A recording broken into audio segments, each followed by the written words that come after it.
What's up, guys? I have this Kawasaki KFX 400 and it runs great, but it sat up for a little bit and now there's gasoline leaking out the carburetor right out of this drain.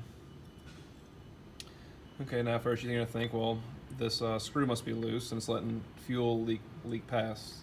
That's your initial thought. Well, like most carburetors, this thing has an overflow tube.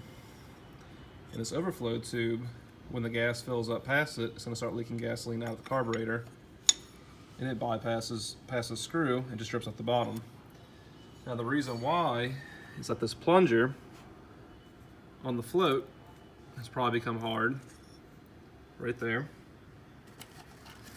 So you have to buy a rebuild kit, and right here in the kit is going to be your new plunger. And what usually happens is this rubber tip right here becomes hard and no longer seals. Other times your float can be full of gasoline. Usually you can feel it or you can hear it. You take it out, go back and forth, you'll be able to hear the gasoline. But as you can see, I didn't have to remove the carburetor. I just loosened the clamps and I pulled the intake tube back on your airbox right here.